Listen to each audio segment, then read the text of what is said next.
বলিউডের জনপ্রিয় নির্মাতা নৃত্য পরিচালক ফারাহ খান কাজের পাশাপাশি নিজের বক্তব্যের জন্য আলোচিত থাকেন তিনি। তবে পর্দায় কাজ ও আলোচনায় থাকলেও ধর্মের প্রতি বেশ নিবেদনশীল ফারাহ। নিজেকে ভালো মুসলিম বলে দাবিও করেন বলিউডের এই জনপ্রিয় ব্যক্তিত্ব। সেই সঙ্গে তার দাবি তিনি একজন ভালো মানুষও। সামাজিক যোগাযোগ মাধ্যমে ভক্ত অনুরাগীদের সঙ্গে কথোপকথনের এক পর্যায়ে ফারাহ এসব কথা বলেন।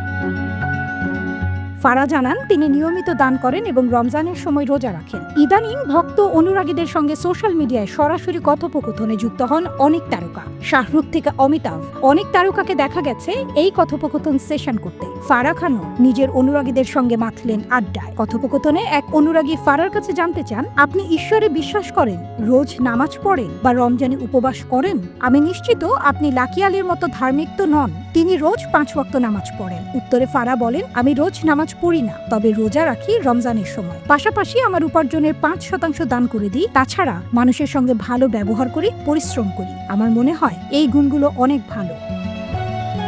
ফারাহর সঙ্গে কথোপকথনে বলিউড অভিনেতা শাহরুখ খান, সালমান খান ও অভিনেত্রী টাবুর প্রসঙ্গ উঠে আসে, কারণ তারা তিনজনই মুসলিম। ফারাহর কাছে জানতে চাওয়া হয় এই তিনজন তারকা কতটা ধার্মিক। জবাবে এই পরিচালক বলেন, শাহরুখ মানুষ হিসেবে খুবই ভালো, প্রায়শই দান করেন। চলচ্চিত্র জগতের ভেতরে ও বাইরের বহু মানুষকে সাহায্য করেছেন। অভিনেত্রী টাবু প্রসঙ্গে ফারাহ বলেন, টাবু আমার খুব ঘনিষ্ঠ বান্ধবী, তাই জানি তিনি নিয়মিত নামাজ পড়েন। এছাড়া তিনি খুবই ভালো একজন মানুষ। এরপর ভাইজান প্রসঙ্গে ফারাহ বলেন, আমি সালমানের বিষয়ে ভাবে জানি না, তবে যে কোনো মানুষ প্রয়োজনে তাকে পাশে পায়। ধর্মের চেয়েও সেটাই বেশি গুরুত্বপূর্ণ বলে আমার কাছে মনে হয়।